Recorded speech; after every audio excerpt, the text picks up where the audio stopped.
Patrick Mota Filho. Estamos de volta com o CBN Jornal da Manhã, hoje terça-feira, 13 de agosto de 2024. Entramos na última meia hora do seu noticiário local e vamos juntos para a nossa conversa de mobilidade urbana. CBN Mobilidade Urbana, com Manuel Paiva.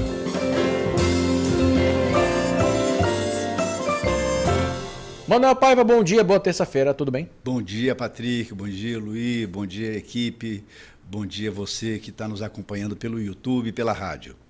E aí, essa fumaça está lhe atrapalhando de alguma forma? Poxa vida, né? Na realidade a gente está sofrendo, né? Ou seja, essa convivência...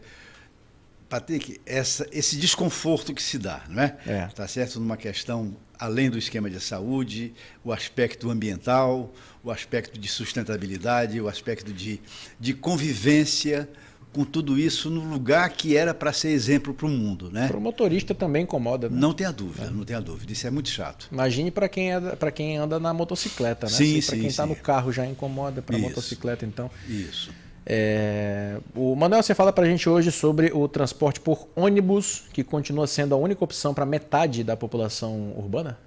Graças a Deus, não é? Isso é uma questão onde a Confederação Nacional do Transporte, a CNT, ligado às empresas de ônibus, através da Associação Nacional do Transporte Público, eles fizeram uma pesquisa nesse ano de 2024, onde aponta exatamente aquilo que vem preocupando nos últimos 7 anos. Não é? Por que o passageiro caiu do transporte público de passageiros? Seja ele por ônibus, seja ele pelo metrô, seja ele pelo trem, seja ele por qualquer modal. Não é? E a CNT quis saber isso. Por quê? Efetivamente, e 7 anos é antes da pandemia. Não é? Antes da pandemia, esse número de passageiros já vinha decaindo. Né? E a gente explica exatamente por quê. Coincidiu exatamente sempre aquele aspecto, Patrick, que nós temos colocado. A qualidade do transporte que é oferecida à população, né? A tarifa que é praticada, ou seja, é o fator econômico, e a população que sempre diz o seguinte: eu tenho que melhorar a minha condição de deslocamento. Né?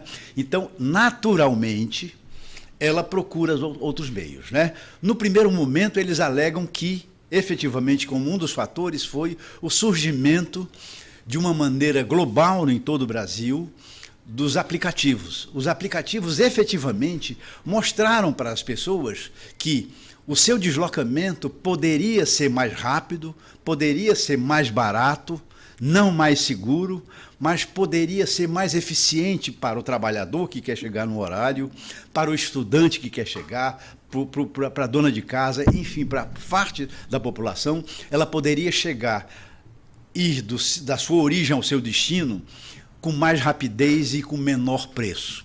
Esse é um ponto. Né? E aí vieram os aplicativos. E lembra, Patrick, muito, me reporto, Manaus há 20 anos atrás. Por que Manaus há 20 anos atrás? Nós não tínhamos nenhum transporte clandestino em Manaus. O transporte coletivo estava numa crise pontual, em determinados bairros da cidade. Ele efetivamente não tinha a qualidade que a população queria, ele não tinha penetração, não tinha acessibilidade, ele não chegava lá dentro do Alfredo Nascimento, ele não chegava dentro de um bairro que estava surgindo, e surgiram as combis-lotações. O que é o transporte clandestino? É o transporte que não é oficializado. É o transporte que é colocado à disposição da população e que efetivamente o poder público, no caso o município, ele não regulamenta. A tarifa, a maneira de operar, né, as linhas, né, a quantidade, a frequência, né, se tenha um controle, o controle de quem está dirigindo. Né? E o transporte clandestino não. Ele não sofre nenhuma, não tem regulamentação, ele não diz qual é o tipo de valor, lotação, tarifa, ou seja, é uma maneira que as pessoas oferecem à população e ela adere. E nessa época, 20 anos atrás, surgiram as combis-lotações. Não é? Por quê? Pela deficiência do sistema. Ora, a fome com a vontade de comer. Isso começou lá atrás. Algumas cidades do Brasil nunca adotaram a combilotação. As combilotações que deram origem ao transporte alternativo, ao transporte executivo, né? Veio um prefeito que regularizou, colocou micro-ônibus, colocou uma tarifa diferenciada, não é?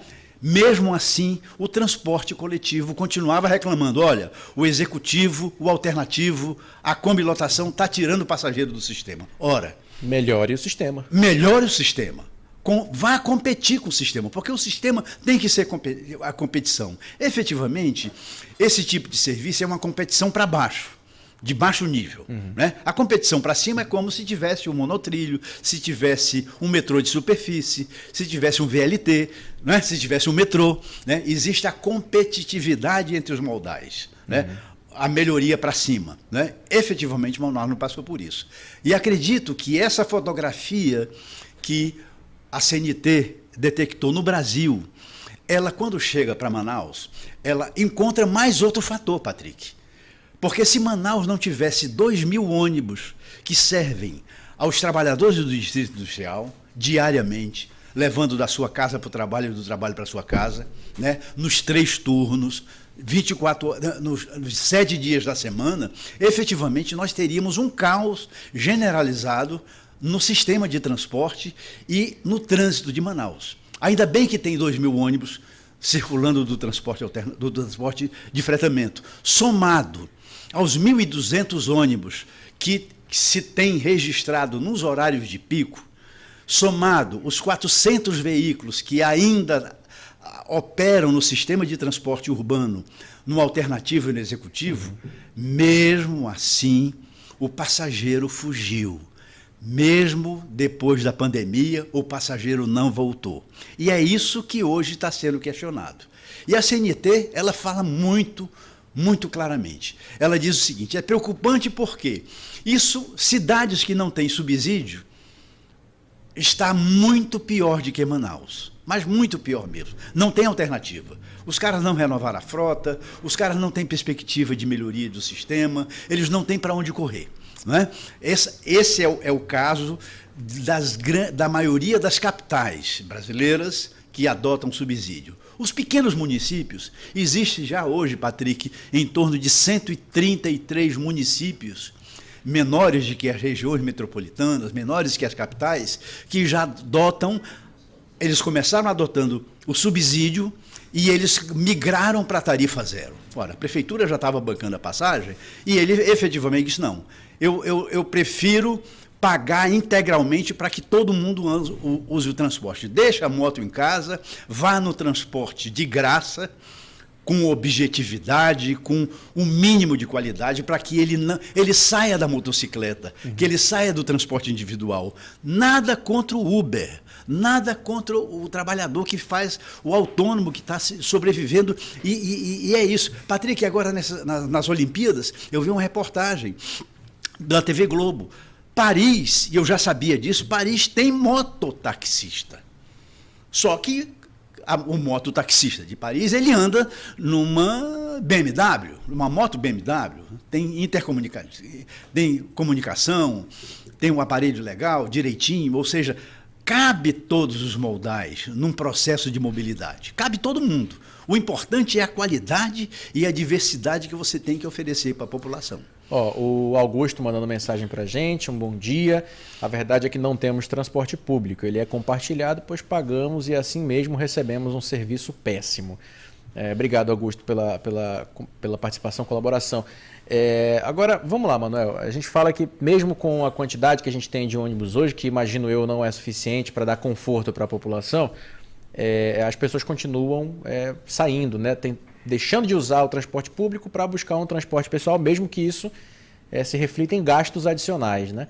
O que de fato, como resolver isso? Existe alguma cidade do Brasil que tenha um transporte verdadeiramente confortável, que as pessoas vão sentadas ou em pé, mas com um grande espaço, que as pessoas vão com segurança de que ninguém vai entrar no ônibus e assaltá-las, por exemplo, que tenha ar-condicionado funcionando, enfim. Existe algum lugar do Brasil onde funciona o ônibus especificamente, né? Porque tentando comparar com Manaus, a gente só tem um ônibus aqui, né? Então será que tem ônibus bom em outra cidade do Brasil? Vamos lá, vamos comparar com Curitiba, que sempre é um ponto de referência. Por que nós comparamos com Curitiba?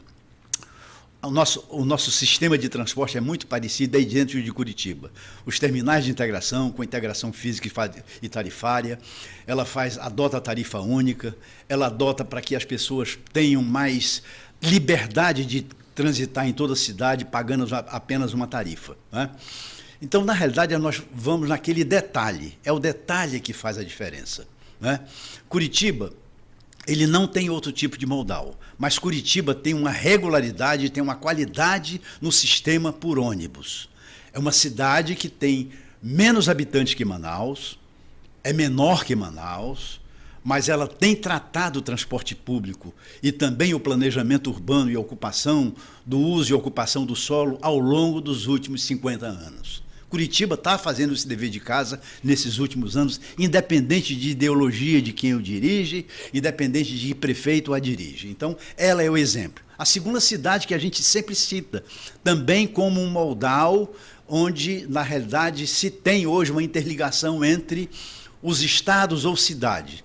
Brasília no Distrito Federal com Goiânia, né, em Goiás. Né? Existe esse transporte intermunicipal, um transporte urbano também exemplar, grandes corredores de ônibus, terminais de integração, flexibilidade e oferecimento de serviço à população. Aí você diz, tem reclamação? Claro que tem. Nessa pesquisa da CNT, eles fizeram uma pergunta para o usuário. Você, para melhorar o seu conforto, para melhorar o nível de seu serviço, você toparia pagar um pouco mais para você andar somente sentado? A grande maioria da população respondeu que sim. Ou seja, a população, do transporte, hoje compete o transporte individual. Na qualidade, em termos de conforto, em termos de frequência, em termos de custo. E ela é muito sábia. Ela sabe que a moto é mais perigosa do que o ônibus. Uhum. Você não vê mais acidentes com ônibus, você vê todo dia acidentes com motocicleta. E ela sabe de que, hoje, qualquer prefeitura que queira administrar, tenha a responsabilidade de administrar o sistema de transporte, ela tem que bancar, tem que subsidiar. Como aqui, é subsidiado o custo do combustível, é subsidiado o custo de pessoal que opera, motorista, cobradores, fiscais, né, pessoal de manutenção, é subsidiado a manutenção do veículo, parte é subsidiado também a meia passagem, a diferença do vale transporte, né? O governo do estado banca uma parte, o município banca outro. Então, toda a população hoje no Brasil sabe que, em qualquer lugar, o transporte necessariamente ele será subsidiado. O que a população está dizendo, um recado para todos os administradores? Olhe, a qualidade do transporte não é só renovação de frota. Exato. A qualidade do transporte significa que eu tenha um pouco mais de conforto, que não tenha um ônibus superlotado. Patrick, tem um número que me entristece muito. Em 2019, setembro de 2019, eu estava no IMMU. Nesse período de 2019, antes da pandemia, a frota operacional do sistema de transporte de Manaus era de 1.400 ônibus, com uma frota total registrada de 1.500. Uma diferença de quase 6% que tinha de reserva técnica. Aqui, hoje, 2024, 13 de agosto, a nossa frota, no horário de pico, está no máximo 1.200 e ela transporta e ela trafega com 800 ônibus fora do horário de pico. Olha só, de 1.400 ela passou para 800 ônibus. A diferença que tem da frota operacional com a frota efetivamente que está registrada é de em torno de 33%, como se fosse frota reserva. Uhum. Aí está aquilo que você diz. Será que colocando mais ônibus? Não. Esse ônibus talvez seja o suficiente para que ela pudesse atender a essa demanda atual. Acontece, Patrick, que esse ônibus ele está engarrafado juntamente com qualquer moto. Exato. Então ele leva o mesmo tempo, ele não tem frequência, ele não tem qualidade, ele não tem aquilo que nós, o usuário, diz: eu quero chegar mais rápido com segurança. Porque o ônibus hoje ainda é uma tarifa mais barata que se tem para se deslocar na cidade de Manaus.